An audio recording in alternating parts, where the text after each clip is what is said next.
So we want to set up a local React project. With local, I mean we don't use CodePen, but instead we will have a project on our machine where we can work in with our own IDE or editor. This, of course, is the way we want to work with React.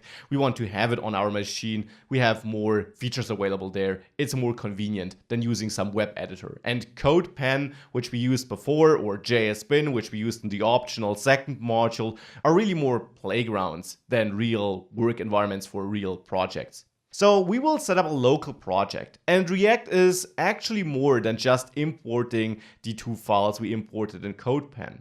We need a more elaborate workflow for real projects, and this is recommended for both single-page and multi-page applications. The question, of course, is why do we need a more complex workflow, and how do we then achieve it?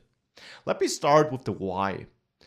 When building a real app, we want to actually optimize our code. We didn't care about this in the demo project in the first course module on CodePen, but for a big React application, we want to ship code that is as small as possible and as optimized as possible, obviously, because that increases the performance of our app. Additionally, and that is super important, we want to use these next generation JavaScript features I taught you about in the last optional module. Now, we want to use that because it makes our life as a developer much easier. And it's the de facto standard for React apps to use all these next-gen features, because the code is leaner, easier to read, faster, less error-prone, and many other reasons. So you should really use these features. It's not just something nice, optional. I strongly recommend using these features. It is considered a best practice, and it is what I teach you in this course, because obviously I want to teach you best practices.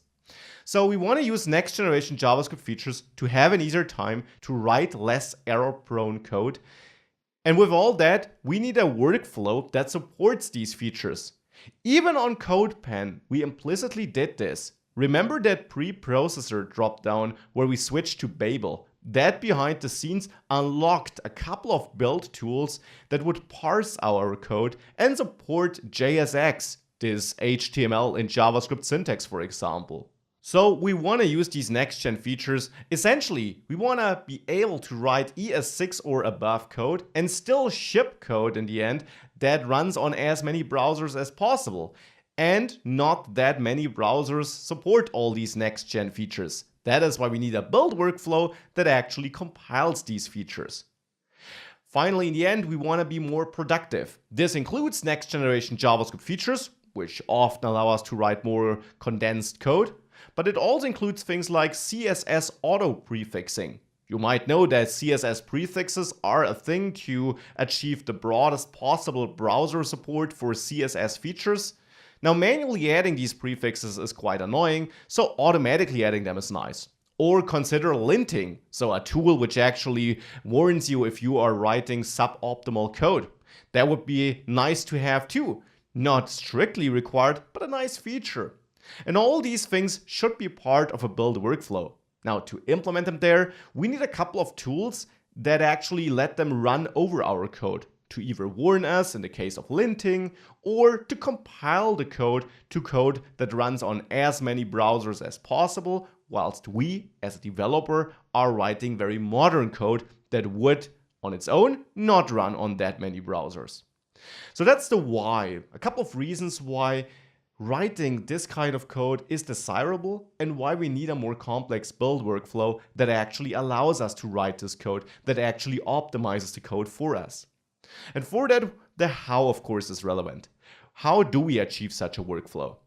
We first of all need a dependency management tool. Dependencies are simply third-party libraries, third-party JavaScript packages. React, for example, is a dependency. React DOM is a dependency. And also all the build tools we will need in the end are dependencies. So the compiler for next-gen JavaScript to current-gen JavaScript, that is a dependency.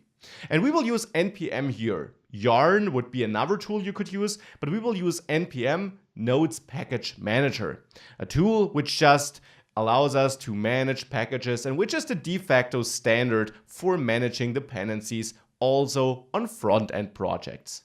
Besides that dependency management tool, we need a bundler because we want to Write modular code and split it up over multiple files so that each file has a clear task, a clear focus, and therefore is easier for us to maintain and manage.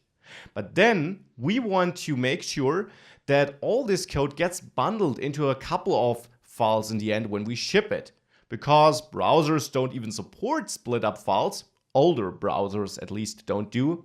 And it might also, even if they did support it, not be that optimal to make thousands of requests to all these tiny focused files.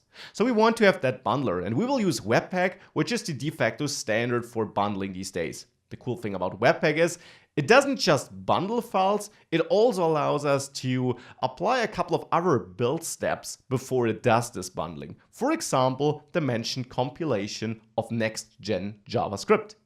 That requires another tool, Babel. We need a compiler that does this JavaScript compilation, which means translation from modern features to workarounds that also work on older browsers. And we will use Babel plus presets, which can be hooked into the Webpack configuration so that they are part of this bundling and optimization process. And finally, in the end, we want to use a development server to test our app locally on our machine. Development server is a web server, but one running on our machine. We could open a HTML file by double-clicking on it, but this would use the file protocol and would not correctly emulate the app running as it runs on a web server. So we need a web server, and we can of course run one on our local machine. This server is then only accessible by us, but that's all we need as a developer. And there we can really see the app run as it will run in the end on a real server. We need all these things, and it sounds like that's super complex to set up. The good thing is it's not. I will present you a tool that will create a project supporting all these things out of the box with zero configuration in the next lectures. We will install this tool together, and it is a tool created by the React team and community and the officially recommended way of creating new React apps. Because that's the general theme of this course, I will teach you things in the best practice and recommended way. So all of the setup is quite easy. And as a side note, if you still want to dive into how this works behind the scenes and you want to set this up from scratch, I also got a module for that towards the end of the course, where we will build a React app, a React project from scratch. Now with that, you know what we need and how. Now let's dive into that tool I mentioned and let's learn how we actually get started with a new React project supporting all these features.